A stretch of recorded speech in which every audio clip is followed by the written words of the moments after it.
കൃഷ്ണ ജയ് ശ്രീ രാധരാധേ സർവം രാധാകൃഷ്ണമയത്തിലേക്ക് ഏവർക്കും സ്വാഗതം. ഞാൻ രഞ്ജുഷ. ഭൂലോക വൈകുണ്ഠനാഥനായ ശ്രീ ഗുരുവായൂരപ്പൻ്റെ വടക്കേ നടയുടെ ഭാഗത്തായിട്ടുള്ള നാരായണാലയത്തിൻ്റെ മുൻവശത്താണ് ഞാൻ നിൽക്കുന്നത്.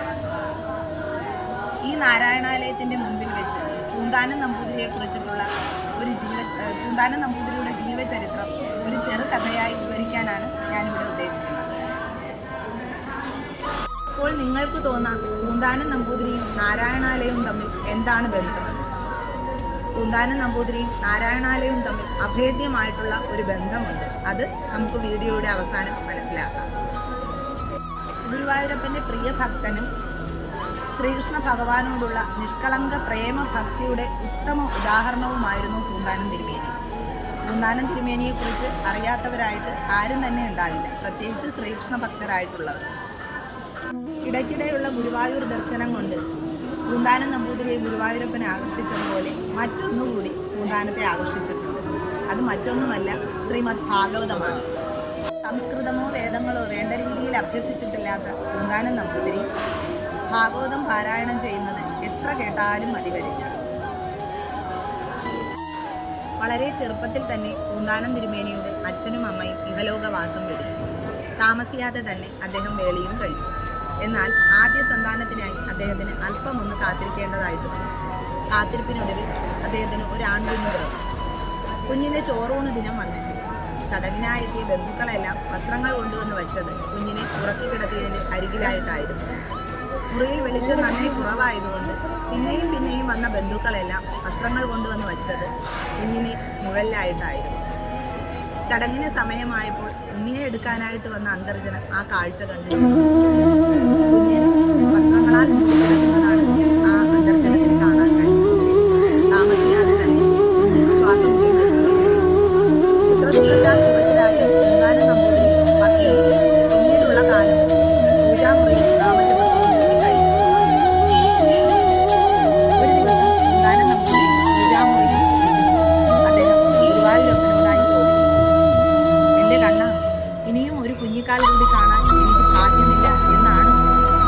പെട്ടെന്ന് അദ്ദേഹത്തിന്റെ ജ്ഞാനപഥത്തിൽ ശ്രീ ഗുരുവായൂരപ്പൻ കുഞ്ഞിയായി വന്നു. എന്തിനാ പൂന്താനം വിഷമിക്കുന്നത്? ഞാൻ സദാസമയവും അങ്ങയോടൊപ്പം തന്നെ ഇല്ലേ? എന്നെ മകനായി കണ്ടു, എല്ലാ ദുഃഖവും മാറി. അദ്ദേഹത്തിന് എന്തെന്നില്ലാത്ത ഒരു ആനന്ദമുണ്ടായി. മുമ്പ് ഒരിക്കലും ഇത്ര സന്തോഷം അനുഭവിക്കാൻ അദ്ദേഹത്തിന് കഴിഞ്ഞിട്ടില്ല. ഭാഗവതത്തിലെ കൃഷ്ണലീലകൾ ഓരോന്നോരോന്നായി അദ്ദേഹത്തിൻ്റെ മുമ്പിലേക്ക് തെളിഞ്ഞു വരാൻ തുടങ്ങി. അദ്ദേഹം അറിയാതെ തന്നെ ഉറക്കെ പാടി, ഉണ്ണികൃഷ്ണൻ മനസ്സിൽ കളിക്കുമ്പോൾ മറ്റുണ്ണികൾ വേണമോ മക്കളാൻ. അദ്ദേഹം പാടുന്നത് കേട്ട് പത്നി പൂജാമുറിയിൽ വന്നു നോക്കി. എന്തെന്നില്ലാത്ത ഒരു ആനന്ദഭാവത്തിൽ പൂന്താനം ഇരിക്കുന്നതാണ് ആ പത്നിക്ക് കാണാൻ കഴിഞ്ഞത്. അദ്ദേഹത്തിൻ്റെ കണ്ണിൽ എന്തെന്നില്ലാത്ത ഒരു ചൈതന്യം. ഈ സംഭവത്തിന് ശേഷം അദ്ദേഹം ഗുരുവായൂർക്ക് പോകാൻ തുടങ്ങി. പോയി കഴിഞ്ഞാൽ കുറച്ച് ദിവസം അവിടെ തങ്ങിയതിന് ശേഷം മാത്രമേ അദ്ദേഹം ഇല്ലത്തേക്ക് മടങ്ങി വന്നിരുന്നുള്ളൂ. അദ്ദേഹം അനുഭവിച്ച പുത്രദുഃഖം ഒന്നുകൊണ്ട് മാത്രമാകാം ഭാഗവതത്തിലെ ദശമസ്കന്ധത്തിലുള്ള സന്താനഗോപാലം മലയാളത്തിലേക്ക് വിവരിക്കാൻ ഇടയായത്. നാമജപത്തിൻ്റെ മഹത്വം മനുഷ്യർക്ക് മനസ്സിലാക്കി കൊടുക്കുന്നതിന് വേണ്ടിയിട്ടാണ് അദ്ദേഹം ജ്ഞാനപ്പാന രചിച്ചത്. മലയാളത്തിലെ ഉപനിഷത്ത് എന്നാണ് ജ്ഞാനപ്പാനയെ വിശേഷിപ്പിക്കുന്നത്. കാലം കടന്നുപോയി. പൂന്താനം വാർദ്ധക്യത്തിലെത്തി. അദ്ദേഹം ഒരു ദിവസം ഒരു സ്വപ്നം കണ്ടു. സാക്ഷാൽ വൈകുണ്ഠത്തിലേക്ക് തൻ്റെ കൈയും പിടിച്ചുകൊണ്ട് ഗുരുവായൂരപ്പൻ നടന്നു പോകുന്നതായിട്ട്. ഈ വിവരം അദ്ദേഹം തൻ്റെ പത്നിയോടും സഹായിയായ നാരായണിയോടും പറഞ്ഞു. എന്നാൽ ഭക്തി കൊണ്ട് അദ്ദേഹത്തിൻ്റെ ബോധം നഷ്ടപ്പെട്ടു പോയി എന്നാണ് ആ അന്തർജനം വിചാരിച്ചത്. എന്നാൽ സഹായിയായിരുന്ന നാരായണി തീർത്തും വിശ്വസിച്ചു അദ്ദേഹത്തെ കൂട്ടിക്കൊണ്ടു പോകാനായിട്ട് സാക്ഷാൽ ഗുരുവായൂരപ്പൻ വരും എന്നുള്ളത്. കാലം കടന്നുപോയി. വീണ്ടും പൂന്താനം ഈ സ്വപ്നം ആവർത്തിച്ചു. ഒരു ദിവസം പൂന്താനം നമ്പൂതിരി പൂജാമുറിയിൽ ധ്യാനത്തിലിരിക്കുമ്പോൾ അദ്ദേഹത്തിൻ്റെ കണ്ണുകൾ അറിയാതെ നിറഞ്ഞൊഴുകാൻ തുടങ്ങി. ആനന്ദത്താൽ നിറഞ്ഞ കണ്ണുകളോടെ അദ്ദേഹം കണ്ണനോടായിട്ട് ചോദിച്ചു, എൻ്റെ ഉണ്ണി, എത്ര കാലമായി ഞാൻ കാത്തിരിക്കുന്നു, എന്നാ വരിക എന്നെ കൂട്ടിക്കൊണ്ടു പോകാനായിട്ട്? പെട്ടെന്ന് അദ്ദേഹത്തിൻ്റെ അരികിലായിട്ട് കണ്ണൻ്റെ കാൽത്തളയുടെ ശബ്ദം. കണ്ണു തുറന്നു നോക്കുമ്പോൾ ഗുരുവായൂരപ്പൻ അതാ ഒരു ഉണ്ണിക്കണ്ണനായിട്ട് വന്ന് നിൽക്കുന്നു. പൊന്നിൻ കിരീടം ചാർത്തി, മയിൽപ്പീലി കുത്തി, മകരകുണ്ഡലങ്ങളും വനമാലയും ചാർത്തി, മഞ്ഞപ്പട്ടുടുത്ത്, പൊന്നരഞ്ഞാണം ചാർത്തി, അതിനിടയിൽ ഓടക്കുഴൽ തിരികെ വെച്ച്, ഇരു കൈകളും ഇടുപ്പിൽ കുത്തി, ആരെയും മയക്കുന്ന മൃദു മന്ദഹാസം പൊഴിച്ചുകൊണ്ട് സാക്ഷാൽ ശ്രീ ഗുരുവായൂരപ്പൻ. എന്താ, വൈകുണ്ഠത്തിലേക്ക് പോകാൻ ധൃതിയായോ? പൂന്താനം നിറ കണ്ണുകളോടായി ഉണ്ണിയോട് ചോദിച്ചു.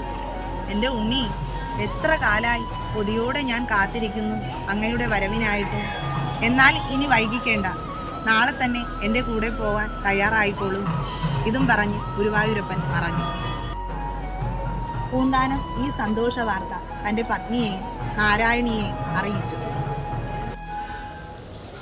എന്നാൽ ഇത്ര കാലം ഗുരുവായൂരപ്പനെ ഭക്തിയോടെ ഭജിച്ചിട്ടും അദ്ദേഹത്തിന് ഈ ഒരു അവസ്ഥ വന്നല്ലോ എന്നോർത്ത് ആ പത്നി തേങ്ങിക്കരയാൻ തുടങ്ങി. ഭക്തി കൊണ്ടാണ് തൻ്റെ പത്നി കരയുന്നത് എന്നാണ് പൂന്താനം കരുതിയത്. അന്ന് രാത്രി പൂന്താനത്തിന് ഉറങ്ങാനേ സാധിച്ചില്ല. അദ്ദേഹം പൂജയും മന്ത്രജപവുമായി പൂജാമുറിയിൽ തന്നെ കഴിഞ്ഞുകൂടി. കരഞ്ഞും പ്രാർത്ഥിച്ച് ആ അന്തർജനവും പൂജാമുറിയിൽ തന്നെ തങ്ങി. എന്നാൽ വൈകുണ്ഠത്തിലേക്ക് പോകാൻ തയ്യാറായി ഒരാൾ കൂടി ആ ഇല്ലത്തുണ്ടായിരുന്നു. മറ്റാരുമല്ല, സഹായിയായിരുന്ന നാരായണൻ. വൈകുണ്ഠത്തിലേക്ക് പോകാൻ തക്ക യാതൊരു പുണ്യവും അവർ ചെയ്തിട്ടില്ല. പുണ്യാത്മാവായ പൂന്താനത്തിൻ്റെ ഇല്ലത്ത് സഹായിയായി വന്നു എന്ന പുണ്യം മാത്രം. പൂജയ്ക്ക് ആവശ്യമായതൊക്കെ പൂന്താനം നമ്പൂതിരിക്ക് ഒരുക്കി കൊടുത്തു. അന്തർജനത്തെ സഹായിച്ചു നാമം ജപിച്ചതും ഒക്കെ പൂന്താനം നമ്പൂതിരിയുടെ വാക്കുകൾ കേട്ടിട്ടാണ്. പൂന്താനത്തെ കൂട്ടിക്കൊണ്ടു പോകാൻ ശ്രീ ഗുരുവായൂരപ്പൻ വരും എന്ന് പൂന്താനം പറഞ്ഞ അന്ന് മുതൽ നാരായണിയുടെ ഉള്ളിലും ഉണ്ടായ അതിയായ ആഗ്രഹമാണ് പൂന്താനത്തെ കൂട്ടിക്കൊണ്ടു പോകുന്നതിനോടൊപ്പം തന്നെയും കൂടി കൂട്ടിക്കൊണ്ടു പോകും എന്നുള്ളത്. ഇതെല്ലാം ചിന്തിച്ചുകൊണ്ട് നാരായണിയും പൂജാമുറിയിൽ തന്നെ ഇരുന്ന് നാമം ജപിച്ചുകൊണ്ടിരുന്നു. വളരെ നേരത്തെ തന്നെ പൂന്താനം എഴുന്നേറ്റ് കുളിയെല്ലാം കഴിഞ്ഞ് പൂജാമുറിയിൽ വന്നു. എല്ലാം മറന്നുകൊണ്ട് നാമത്തിൽ മുഴുകിയിരുന്ന പൂന്താനം നമ്പൂതിരി ഗുരുവായൂരപ്പനെ കണ്ടതുപോലെ എൻ്റെ ഉണ്ണി, എന്നെ കൂട്ടുകൊണ്ട് പോകാനായിട്ട് വന്നു എന്ന് പറഞ്ഞുകൊണ്ട് സാഷ്ടാംഗം നമസ്കരിച്ചു. പുഞ്ചിരിച്ചുകൊണ്ട് ശ്രീ ഗുരുവായൂരപ്പൻ പൂന്താനത്തെ പിടിച്ചെഴുന്നേൽപ്പിച്ചു. അദ്ദേഹത്തിൻ്റെ കൈയും പിടിച്ചുകൊണ്ട് മുറ്റത്തേക്ക് ഇറങ്ങി. സന്തോഷത്തോടു കൂടി പൂന്താനം വിളിച്ചു പറഞ്ഞു, എന്നെ കൂട്ടിക്കൊണ്ടു പോകാനായി എൻ്റെ ഉണ്ണി വന്നിരിക്കുന്നു. ഞാൻ അദ്ദേഹത്തിൻ്റെ കൂടെ പോവുകയാണ്. നിങ്ങൾ ആരെങ്കിലും കൂടെ ഉണ്ടെങ്കിൽ എൻ്റെ കൂടെ പോന്നോളൂ. അതും പറഞ്ഞുകൊണ്ട് അദ്ദേഹം ഗുരുവായൂരപ്പൻ്റെ കൂടെ മുറ്റത്തേക്ക് പോയി. ഗുരുവായൂരപ്പൻ സ്വപ്നത്തിൽ കാണിച്ചു കൊടുത്ത അതേ രഥം, ആ രഥത്തിലേക്ക് ഭഗവാൻ പൂന്താനത്തിൻ്റെ കൈയും പിടിച്ച് കയറി. പെട്ടെന്ന് പൂന്താനത്തിൻ്റെ കയ്യിൽ ആരോ പിടിച്ചതുപോലെ നടന്ന് മുറ്റത്തേക്ക് ഇറങ്ങുന്നത് കണ്ട് പൂന്താനത്തിൻ്റെ പത്നിയും പുറകെ ചെന്നു. സഹായിയായിരുന്ന നാരായണിയും അടിയനെ കൂടി കൂട്ടിക്കൊണ്ടു പോകണമേ തമ്പുരാനെ എന്ന് ഉറക്കെ വിളിച്ചുകൊണ്ട് മുറ്റത്തേക്ക് ഇറങ്ങി ഓടി. എന്നാൽ മുറ്റത്തേക്ക് ഇറങ്ങിയ ആ അന്തർജനത്തിന് പൂന്താനത്തെ കാണാൻ സാധിച്ചില്ല. തൊട്ടടുത്തായിട്ട് നിന്ന നാരായണി പെട്ടെന്ന് കുഴഞ്ഞു വീണു. ആ ശരീരത്തിൽ നിന്നും ജീവൻ വേർപെട്ടു പോയിട്ടുണ്ടായിരുന്നു. ആ നിമിഷം പൂന്താനം നമ്പൂതിരി ഇതുവരെയും പറഞ്ഞിരുന്നതൊക്കെയും സത്യമായിരുന്നു എന്ന് ആ ഇല്ലത്തമ്മയ്ക്ക് ബോധ്യമായി. എൻ്റെ കൃഷ്ണ, ഗുരുവായൂരപ്പ, ഇത്ര കാലം ഭഗവാനെ സദാ മനസ്സിൽ സ്മരിച്ചിട്ടും ഇതൊന്നും സത്യമാണെന്നറിയാനുള്ള ബോധ്യം തനിക്കുണ്ടായില്ലല്ലോ എന്നോർത്ത് ആ ഇല്ലത്തമ്മയ്ക്ക് ആകെ സങ്കടമായി. എന്നേക്കാൾ ഭക്തിയിൽ എത്രയോ മീതെയാണ് ഈ നാരായണി. അവളെയും അങ്ങ് കൂടെ കൂട്ടിയല്ലോ. എൻ്റെ കർമ്മഭാരം തീരാൻ ഇനിയും കാത്തിരിക്കണം അല്ലേ? ഞാനും അങ്ങേക്കായി കാത്തിരിക്കും. അതിനുശേഷം ആ ഇല്ലത്തമ്മയും പൂജാമുറിയിൽ തന്നെ ഹരേരാമ മന്ത്രത്തോടുകൂടി കഴിഞ്ഞുകൂടി.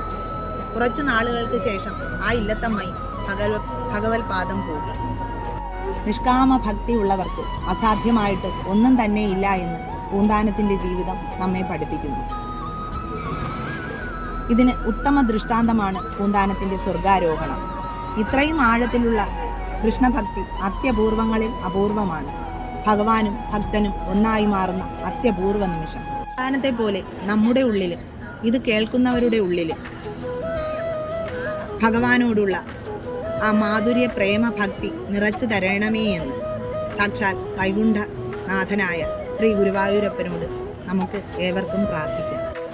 കൃഷ്ണ കൃഷ്ണ മുകുന്ദ ജനാർദ്ദന, കൃഷ്ണ ഗോവിന്ദ നാരായണ ഹരേ, അച്യുതാനന്ദ ഗോവിന്ദ മാധവ, സച്ചിദാനന്ദ നാരായണ ഹരേ. പൂന്താനം നമ്പൂതിരി ജീവിച്ചിരുന്നത് AD 1547 1640 മധ്യേയാണ്. അദ്ദേഹം ജീവിച്ചിരുന്നു എന്നതിന് തെളിവായിട്ട് നമുക്കുള്ളത് അദ്ദേഹത്തിന്റെ ജ്ഞാനപ്പാന പോലെയുള്ള കൃതികളാണ്. എന്നാൽ അദ്ദേഹം തന്റെ മകനായിട്ട് കണ്ട് പ്രാർത്ഥിച്ച് പൂജകൾ അർച്ചിച്ചിരുന്ന അഖിലത്തിനും അധിപതിയായ ആ ഗോലോകനാഥന്റെ വിഗ്രഹം ഇന്നുള്ളത് ഈ നാരായണാലയത്തിലാണ്. ഇതാണ് നാരായണാലയവും പൂന്താനവും തമ്മിലുള്ള ബന്ധം. ഗുരുവായൂരിൽ വരുന്നവരൊക്കെ ഈ നാരായണാലയത്തിൽ കൂടി വരിക, പ്രാർത്ഥിക്കുക, ജ്ഞാനപ്പാന പോലെയുള്ള കൃതികൾ വായിക്കുക. എല്ലാവർക്കും ഭഗവാന്റെയും രാധാറാണിയുടെയും അനുഗ്രഹം എന്നും എപ്പോഴും ഉണ്ടാകട്ടെ എന്ന് പ്രാർത്ഥിച്ചുകൊണ്ട് സർവം ശ്രീ രാധാകൃഷ്ണാർപ്പണമസ്തു. ജയ് ശ്രീ രാധേ രാധേ.